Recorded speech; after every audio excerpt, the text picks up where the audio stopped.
함께 찬양 드림으로 5월 11일 토요 말씀 묵상 시간을 갖겠습니다. 찬송가 595장 나 맡은 본분은 함께 찬양 드립니다. 나 맡은 본분은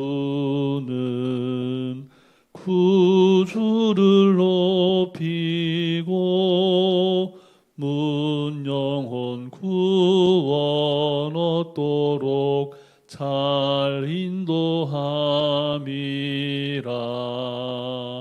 부르심 받들어 내 형제 섬기며 구주의 뜻을 따라서 내 정성 다하리.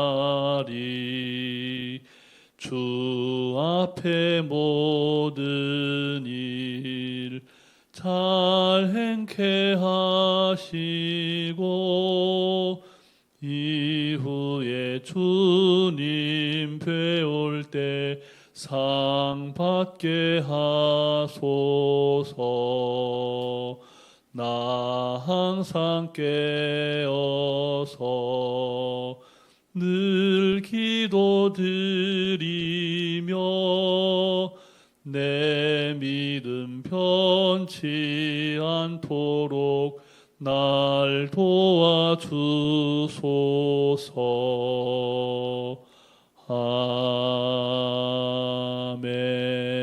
아멘.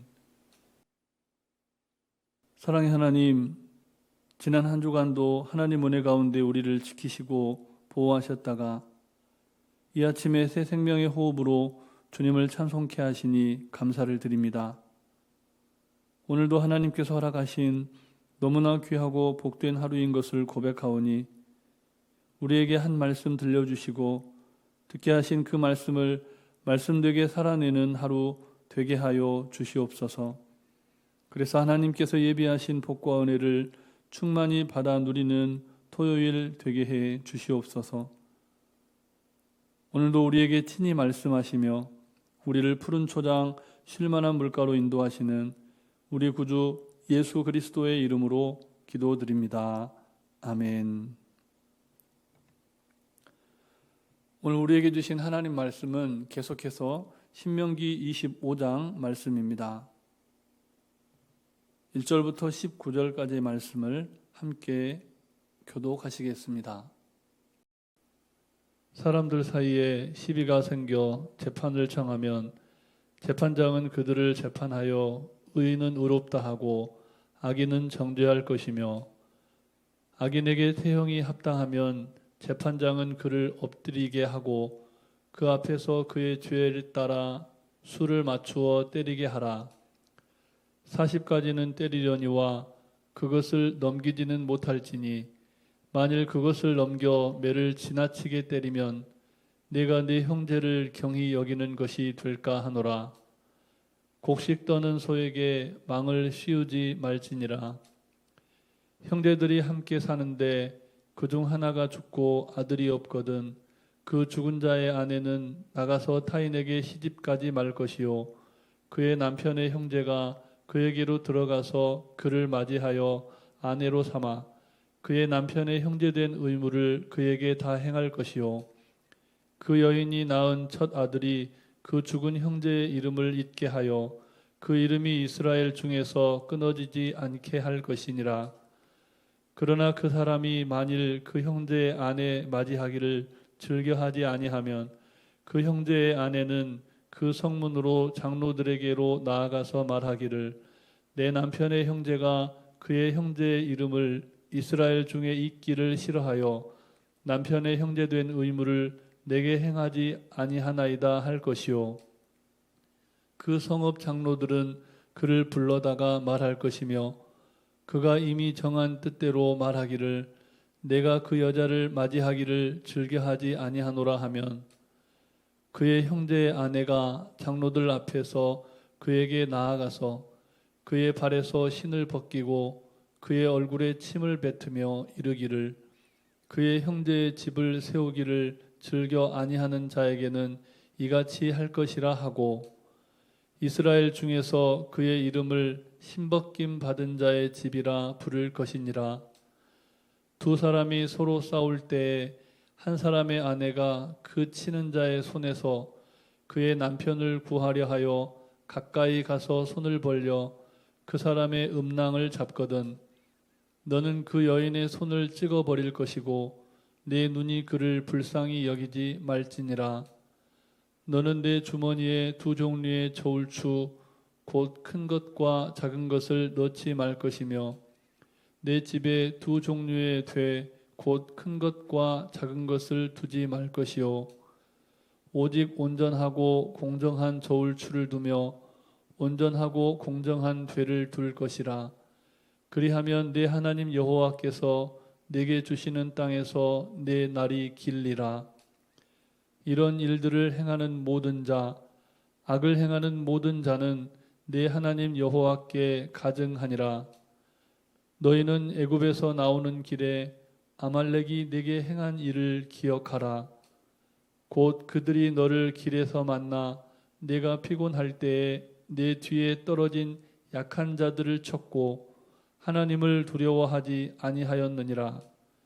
그러므로 내 하나님 여호와께서 내게 기업으로 주어 차지하게 하시는 땅에서 내 하나님 여호와께서 사방에 있는 모든 적군으로부터 내게 안식을 주실 때에 너는 천하에서 아말렉에 대한 기억을 지워버리라.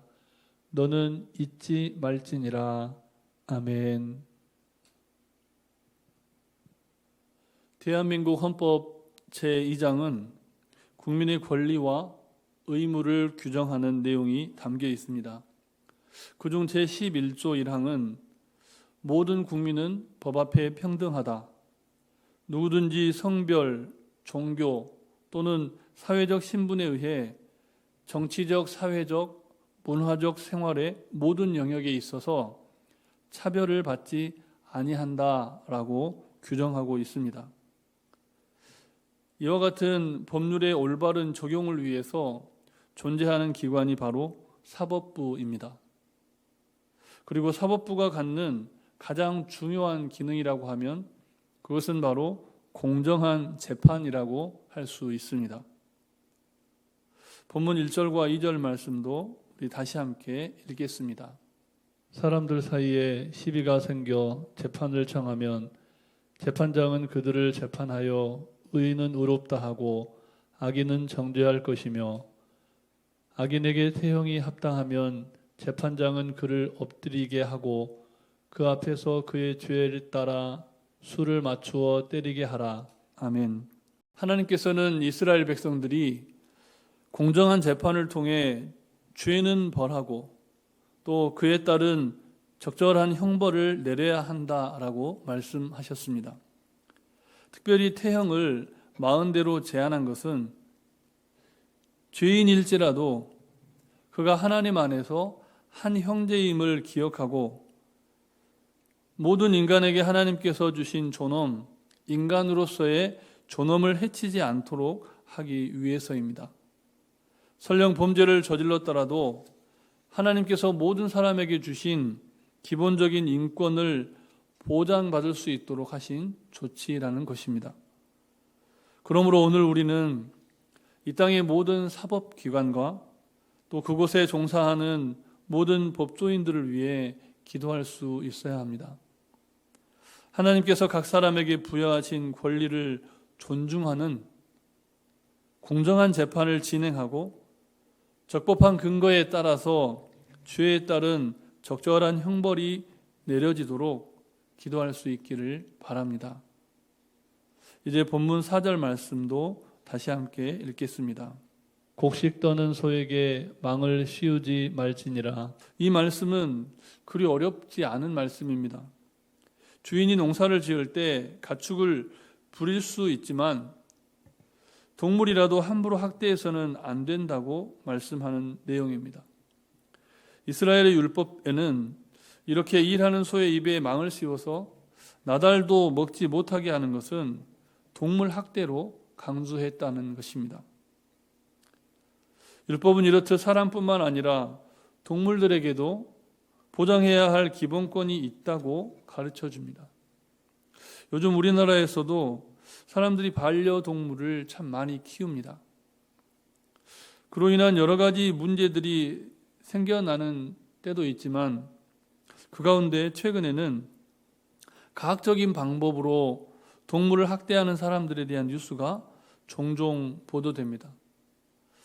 오늘은 우리 주변 동물들을 바라보면서 단지 소유하거나 우리의 유희의 대상으로 여기는 것이 아니라 공존하고 보호해야 할 대상으로 여기면서 돌보아주는 마음을 가지실 수 있기를 바랍니다. 이어서 본문 5절과 6절 말씀도 다시 함께 읽겠습니다. 형제들이 함께 사는데 그중 하나가 죽고 아들이 없거든 그 죽은 자의 아내는 나가서 타인에게 시집가지 말 것이요 그의 남편의 형제가 그에게로 들어가서 그를 맞이하여 아내로 삼아 그의 남편의 형제된 의무를 그에게 다 행할 것이요 그 여인이 낳은 첫 아들이 그 죽은 형제의 이름을 잊게 하여 그 이름이 이스라엘 중에서 끊어지지 않게 할 것이니라. 이 말씀은 죽은 형제에 대한 이스라엘 백성들의 의무를 규정하고 있습니다. 하나님의 백성으로 선택받은 우리 역시 이 말씀의 원리에 따라 살아가야 하는 것이죠.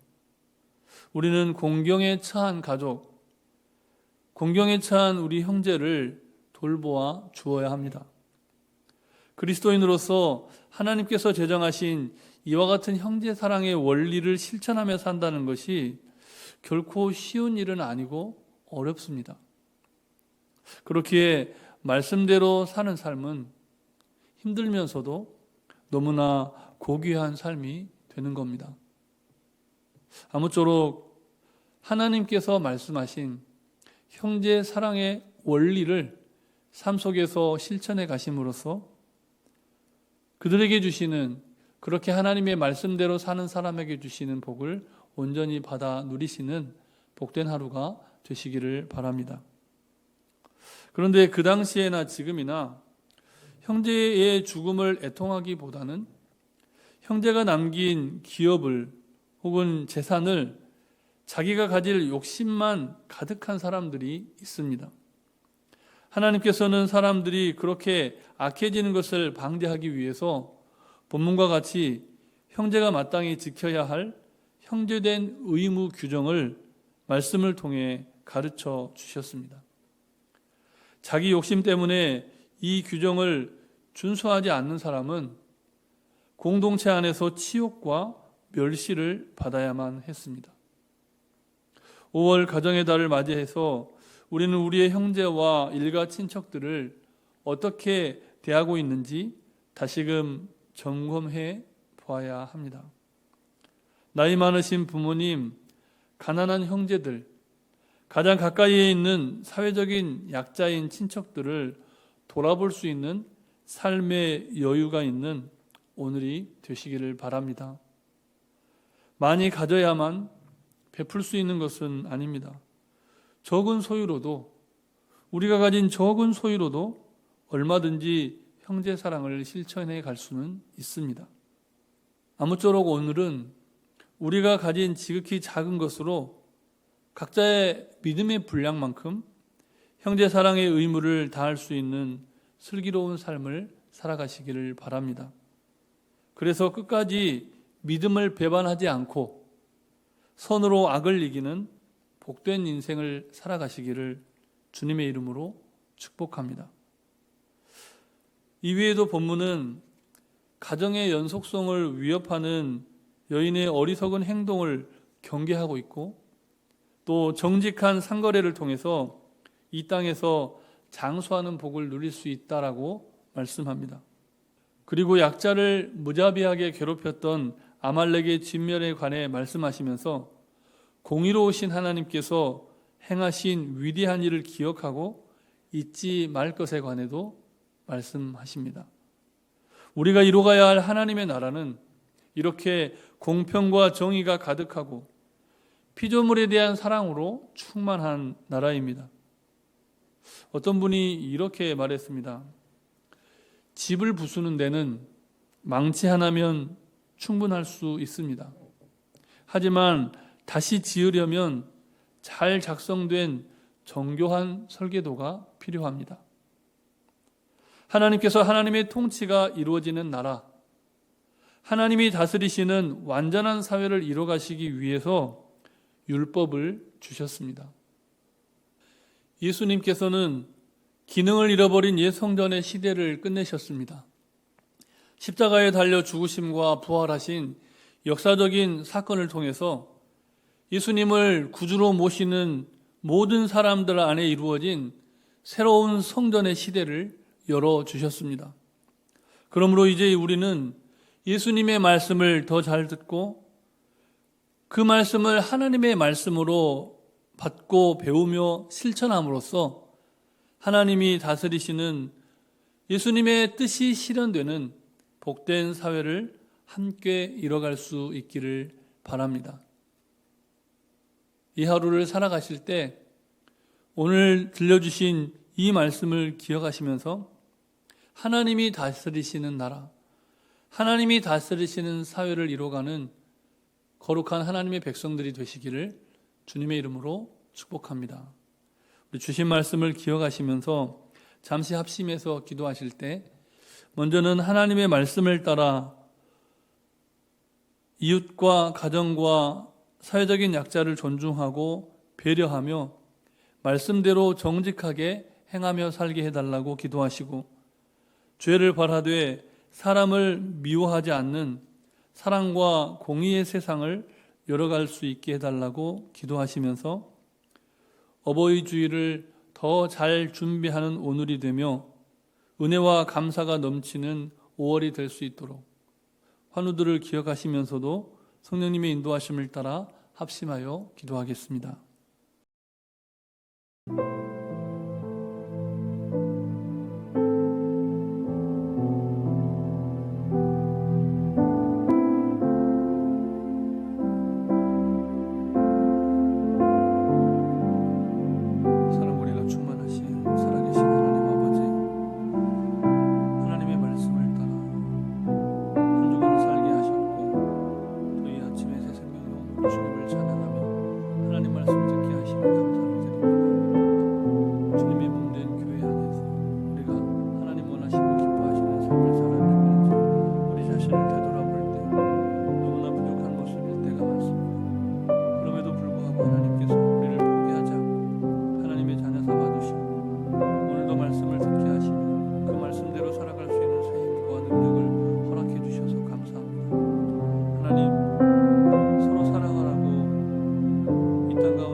그리스도의 이름으로 기도드립니다.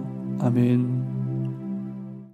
사랑의 하나님, 죄 많은 세상에 사는 우리를 이만큼 거룩하게 지켜주시고 보호하여 주시고 인도하여 주심에 감사를 드립니다. 그리스도인으로서 형제 사랑과 피조물에 대한 사랑을 지켜가며 사는 인생이 결코 쉽지 않음을 고백합니다. 하지만 하나님의 사람으로서의 품위와 품격을 잃지 않게 하시고 더욱 철저히 하나님이 통치하시는 세상을 만들어갈 수 있도록 우리 믿음과 소망과 사랑을 더하여 주시옵소서. 오늘도 성령 충만케 하여 주시옵소서. 간구하지 못한 기도의 제목도 주님께서 다 하시고 일마다 때마다 역사하여 주시되 어버이 주일을 맞이하며 토요일을 보내는 온 성도들이 주일에 임하실 하나님의 은혜를 사모하게 되는 복된 날 되게 하시기를, 육신이 연약한 가운데 있는 환우들을 긍휼히 여겨주시기를 우리 구주 예수 그리스도의 이름으로 기도드립니다. 아멘. 하늘에 계신 우리 아버지, 아버지의 이름을 거룩하게 하시며 아버지의 나라가 오게 하시며 아버지의 뜻이 하늘에서와 같이 땅에서도 이루어지게 하소서. 오늘 우리에게 일용할 양식을 주시고 우리가 우리에게 잘못한 사람을 용서하여 준 것 같이 우리 죄를 용서하여 주시고 우리를 시험에 빠지지 않게 하시고 악에서 구하소서. 나라와 권능과 영광이 영원히 아버지의 것입니다. 아멘.